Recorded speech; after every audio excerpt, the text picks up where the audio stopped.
அனைவருக்கும் வணக்கம் நண்பர்களே. இன்னைக்கு நம்ம பதிவில் தொடர்ந்து எதை பற்றி பார்க்க போகிறோன்னா ஆண்டவர் உத்தரவு பெட்டி தாங்க. சிவன்மலையில் வீற்றிருக்கக்கூடிய முருகனுடைய சிறப்புகளை பற்றி இந்த பதிவில் பார்க்க போனால், இந்த பெட்டியில் வைத்துள்ள பொருட்களால் என்னென்ன மாற்றங்கள் நிகழ்ந்ததுன்னு தெரிஞ்சுக்கொள்ளணுமா?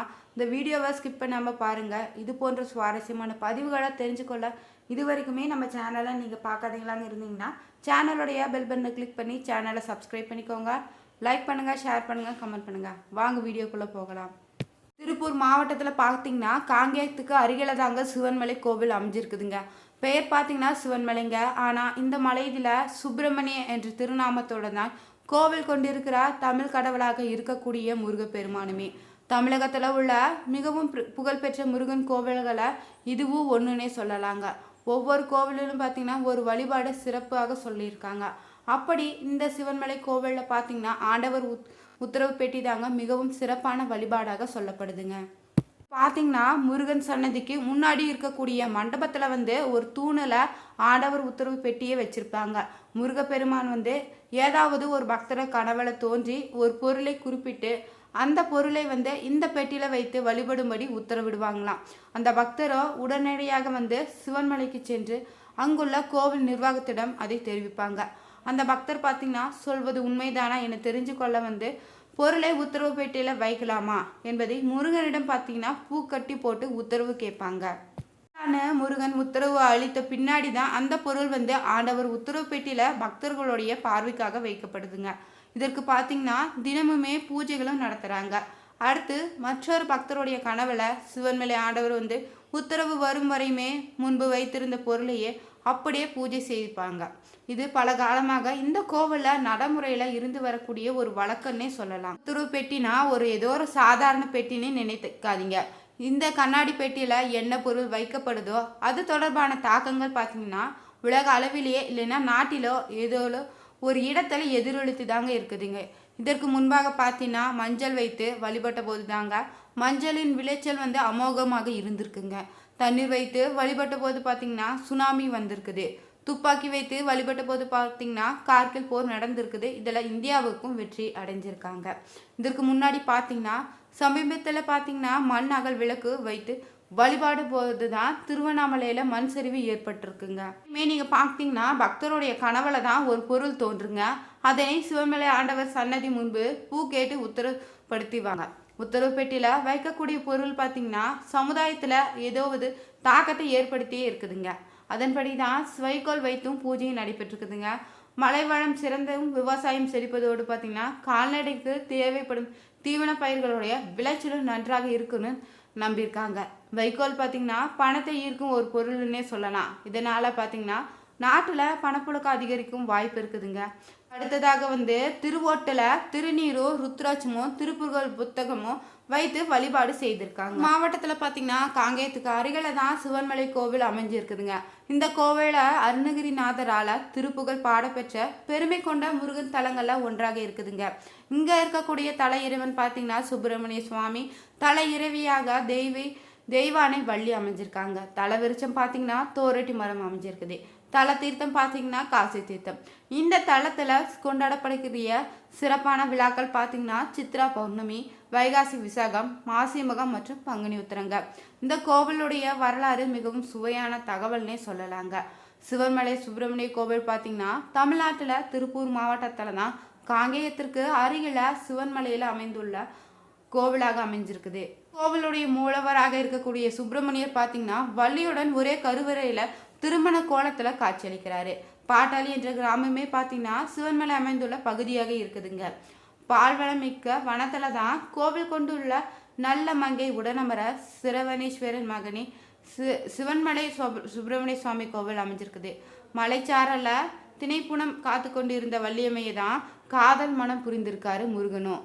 புரிந்து இங்கு முருகன் குடியேறியதாகவுமே சிவன் திரிபுரத்தை அழிக்க மேருமலையை வில்லாக பயன்படுத்திய போதுதான் அதிலிருந்து சிதறிய ஒரு பகுதி சிறு பகுதின்னு சிவன்மலை சொல்லப்படுதுங்க. பார்வதியுமோ அகத்தியருமே சிவனை நோக்கி தவம் செய்த தலனோ வள்ளிமலைக்கு சென்று வள்ளியை மனமுடிந்த முருகன் வள்ளியுடன் இந்த பகுதிக்கு திரும்பி குடிக்கொண்டதாகவும் சொல்லப்படுது. அதனால தான் இந்த தளத்தில் இருக்கக்கூடிய முருகனுக்கு பார்த்தீங்கன்னா சுப்பிரமணியராக வள்ளியுடன் காட்சியளிக்கிறாரு. கோவிலில் சிறப்பு என்னன்னு பார்த்தீங்கன்னா, பிரசித்தி பெற்ற ஆண்டவர் உத்தரவு பெட்டி தாங்க. மனிதர்களுக்கு ஏற்படக்கூடிய இன்னல்களை மகிழ்ச்சிகளையுமே முன்னதாக உணர்த்தும் விதமாக தான் மூலவருக்கு இங்கே பார்த்தீங்கன்னா காரணமூர்த்தி என்ற பெயரில் அழைக்கிறாங்க. சிவன்மலை ஆண்டவர் பக்தர்களுடைய கனவுல தனக்கு இன்ன பொருளை வைத்து பூஜை செய்யுமாறு கூறுவாரா. அதன்படி தான் சுவாமியிடம் உத்தரவு கேட்கப்படுது. உத்தரவானது குறிப்பிட்ட பொருள் ஆண்டவர் உத்தரவு பெட்டியில் வைக்கப்படுதா. இன்னொரு பக்தருடைய கடவுளை அடுத்த பொருளை சுட்டிக்காட்டு வரையுமே பழைய பொருளை கண்ணாடி பெட்டிக்குள்ள பக்தருடைய பார்வைக்காக வைக்கப்பட்டிருக்குது. உள்ள வழிபாட்டின் பிரார்த்தனையாக என்னென்ன பிரார்த்தனை செய்கிறாங்கன்னு தெரிஞ்சுக்கலாம். திருமண தடை, குழந்தை பாக்கியம், தொழில் மேன்மை, நோய் பாதிப்பு என அத்தனை பிரச்சனைகளுக்குமே தீர்வு கிடைக்கக்கூடிய ஒரு அற்புத தலமாக தான் சிவன்மலை இருக்குதுங்க. வக்ரக சன்னதியை 9 முறை நீங்கள் சுற்றி வழிபட்டாலே போதுங்க. எத்தனை பிரச்சனைகள் இருந்தாலுமே அதிலிருந்து நீங்கள் விடுபடலாம். சனி பகவானுக்கு தனி சன்னதியாக எழுந்திருக்காங்க. மலை மேலே பார்த்தீங்கன்னா சுரலோக நாயகி சமேத ஜரஹேஸ்வரர் ஆலயம் இருக்குது. காய்ச்சல் வந்தவங்க இந்த கோவிலுக்கு மிளகு ரசம் வைத்து பூஜை செய்து உண்டாலே போதுங்க, காய்ச்சல் நீங்கும் என்பது ஐதீகமாக இருக்குதுங்க. இந்த கோவிலுடைய சிறப்பு என்னன்னு தெரிஞ்சுக்கலாம். மற்ற தலங்களை போல இல்லாமல் இங்கே பார்த்தீங்கன்னா முதல் வழிபாடு முருகப்பெருமானுக்கு தான் செய்கிறாங்க. ஆனால் நீங்கள் மற்ற தலங்களை போய் வழிபட்டிங்கன்னா முதல் வழிபாடு பார்த்தீங்கன்னா பிள்ளையாருக்கு தான். நவகிரகங்களில் பார்த்தீங்களா அனைத்துமே சூரியனுக்கே பார்த்து நிற்குதுங்க. அணையாத தீபம் ஒன்று இந்த தளத்தில் எரிந்து கொண்டே இருக்குதுங்க. திருநள்ளாறு சென்று நீங்கள் சனீஸ்வரனை தரிசிப்பதும் சூரியநாராயண கோவிலை போய் நீங்கள் சூரியனை வழிபடுவது போல பயன்களும் இந்த கோவில்களை நீங்கள் வழிபட்டாலே போதுங்க. அத்தனை பலன்களும் நீங்கள் பெற முடியும்.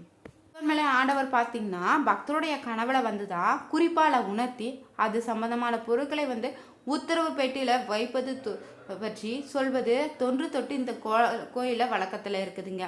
பக்தர்கள் பார்த்தீங்கன்னா கனவுல தோன்றி கூறிய பொருளை பக்தர்கள் கொண்டு வருவாங்க.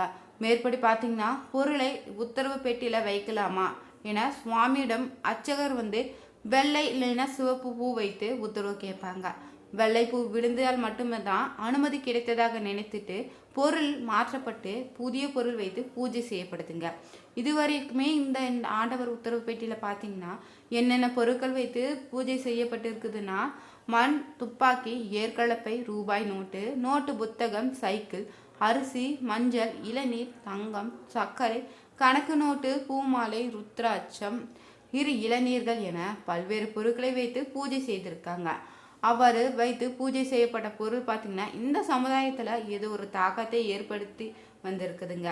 கடந்த டிசம்பர் மாதம் பார்த்தீங்கன்னா முதல் திருவோட்டில் விபூதியும் ருத்ராட்சமும் வைத்து சிறப்பு பூஜை செய்யப்பட்டிருக்குது.